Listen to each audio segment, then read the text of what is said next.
Diante do desafio diário de preparar os filhos para a vida, os pais vivem cercados de dúvidas. Como usar bem o pouco tempo disponível para ficar com eles? Como impor limites? Como torná-los mais seguros? Como educar os filhos e prepará-los para o futuro? Este é o tema de hoje no Voz.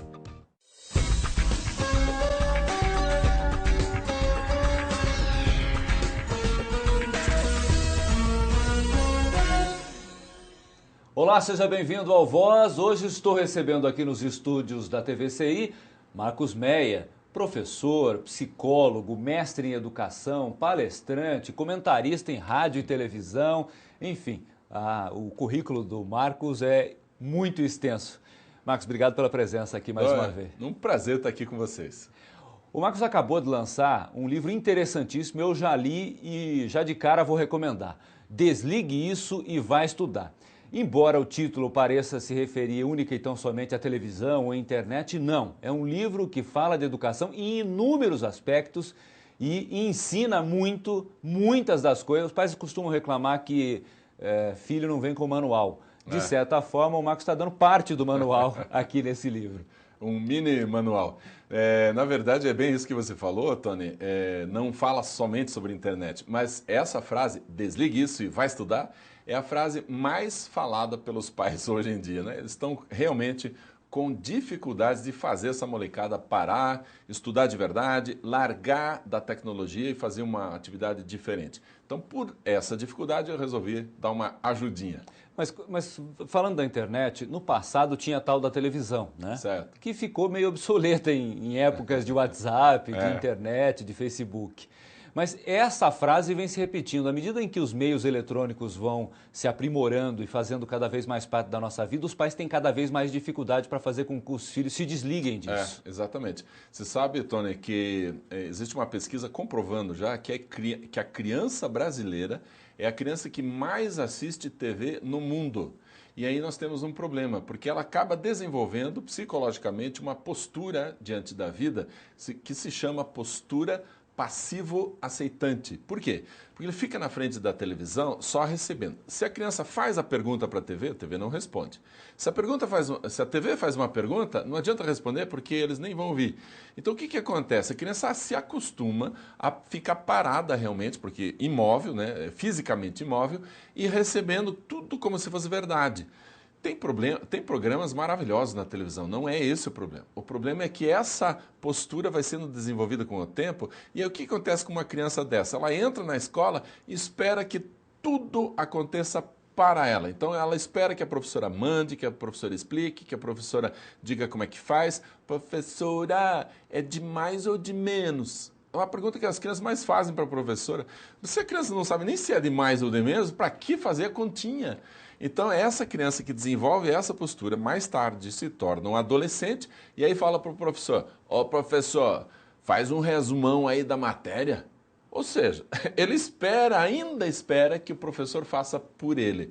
Este é um problema grave nas escolas, essa postura das crianças e dos adolescentes, porque daí a gente manda fazer uma pesquisa, não fazem, a gente passa a lição de casa, eles não dão bola para a lição de casa, porque esperam que essas coisas os adultos façam, né, para a criança. Então, nós temos um problema grave aí justamente no desenvolvimento dessa postura passivo-aceitante. A gente tem que radicalmente mudar isso, para que a criança e o adolescente possam ser criativos, autônomos, possam inventar, inovar, e a gente tem falta disso.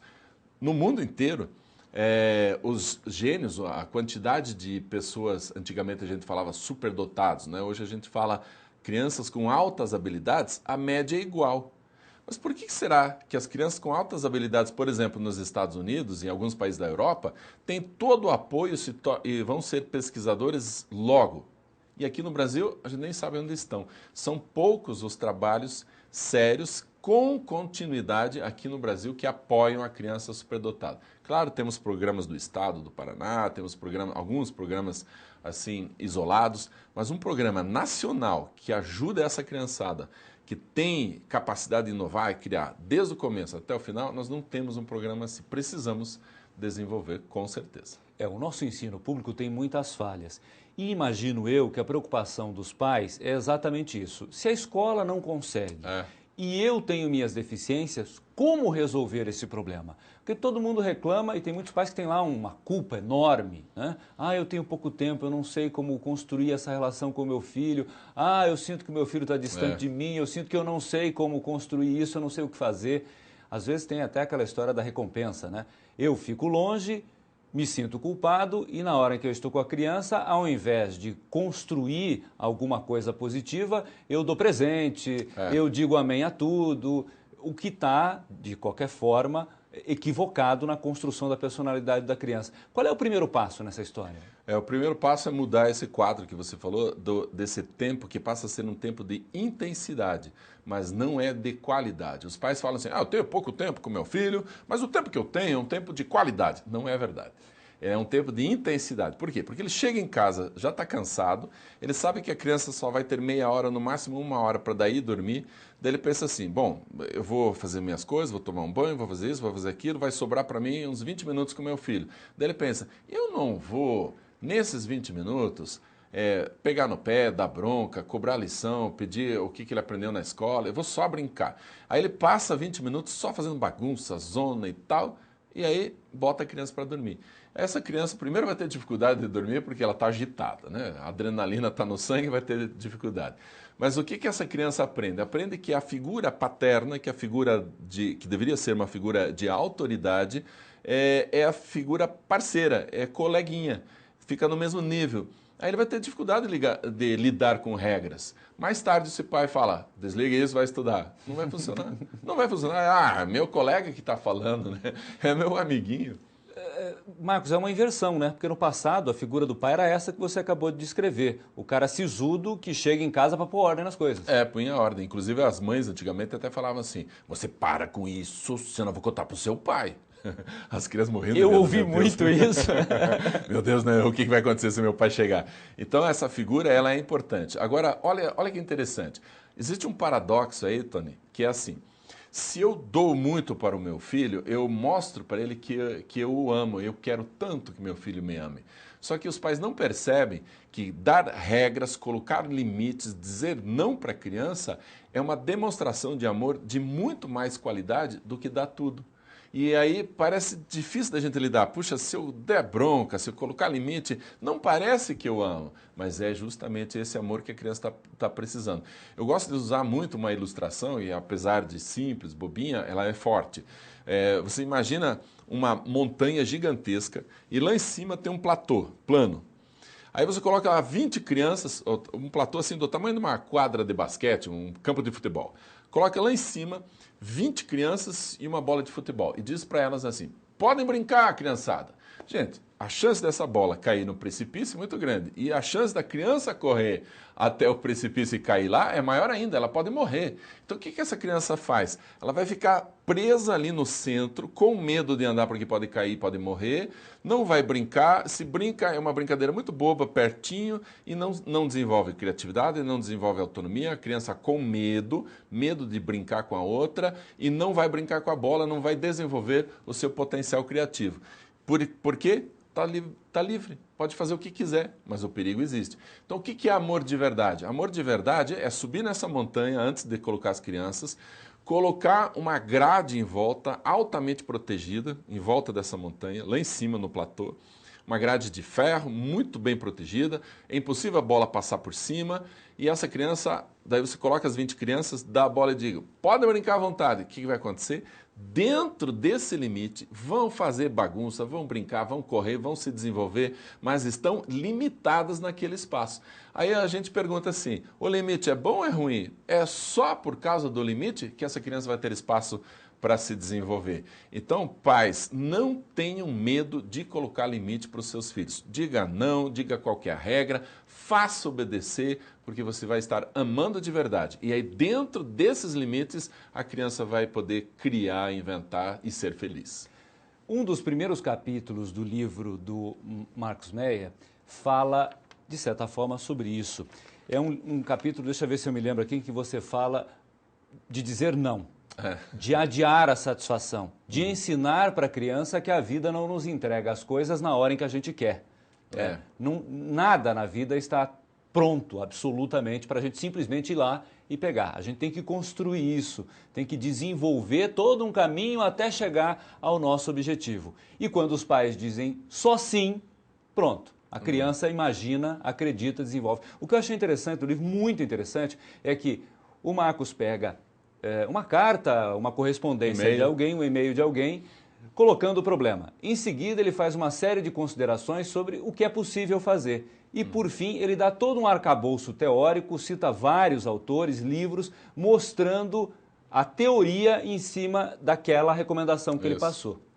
Ou seja, os pais não precisam ter medo de não saber o que estão fazendo, né? De imaginar que o Marcos está dando uma palpitaria em torno daquilo que ele está recomendando. Achei muito interessante isso, Marcos, porque muitos pais dizem assim, mas dizem que é para eu dizer não, mas como eu faço isso? Para que eu vou fazer isso? Para que eu vou dizer não? Ele não vai gostar de mim, né? Uma das grandes dificuldades que eu tive como pai era ter uma literatura que eu confiasse. Então, nós temos muitos livros que a gente lê, livros ótimos, livros muito bons, bem explicados.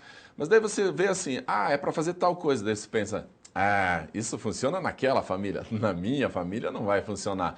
Então, o que acontece? A gente tem bons livros, mas eles não estão fundamentados. Então, eu pensei assim, puxa vida, então eu vou fazer esse livro. Eu vou fazer um livro bem prático, com a pergunta da pessoa, com a minha resposta, e daí por que funciona. Esse porquê funciona, daí eu olho esse porquê e penso, funciona por causa disso, então vou aplicar na minha família também. E é claro, daí as coisas começam a funcionar, começam a dar certo. Essa questão que você citou, Tony, do adiar a satisfação do prazer, hoje, uma das principais características da maturidade da criança e do adolescente é justamente esse princípio. Se você ensina a criança a esperar, não dá para ela tudo que ela quer, na hora que ela quer, você diz, calma filho, depois você ganha. Espere um pouco, vai chegar a sua hora. Ou até mesmo em relação a presentes. Não, esses celulares, eu já te disse, não vou te dar agora. Quando for o seu aniversário, eu vou te dar. Quando for o Natal, eu vou te dar.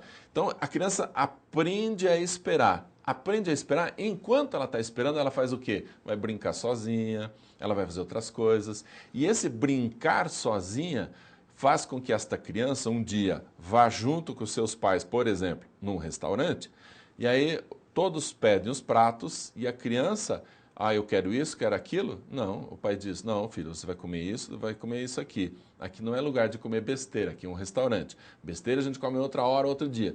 E agora espere o seu prato. Aí vai o pedido para a cozinha. Vai esperar uns 20, 30 minutos. O que a criança vai ficar fazendo nesse tempo? Ela está sozinha ali na mesa, ela vai se divertir com as coisas, vai brincar e tal. Ela sabe esperar. Não faz os pais passarem vergonha. Você olha para essa criança, meu Deus, de onde veio esse anjo dos céus tão obediente? Tão obediente porque sabe esperar. Agora, a criança que não sabe esperar, o que faz? Já sai da cadeira, já vai encher o saco da família na outra mesa, já vai sair correndo entre os garçons, vai derrubar coisa e a família pensa, nunca mais vou trazer meu filho num restaurante. Mas o problema da criança, o problema é nosso, que não soubemos ensinar a esperar. E vou mostrar aqui o livro, e quando a gente remete essa situação para o futuro, né, Marcos? Quando a gente imagina um adulto que não sabe esperar, é um complicador, né? Se você não aprendeu quando era pequeno, quando fica grande, a complicação fica maior ainda.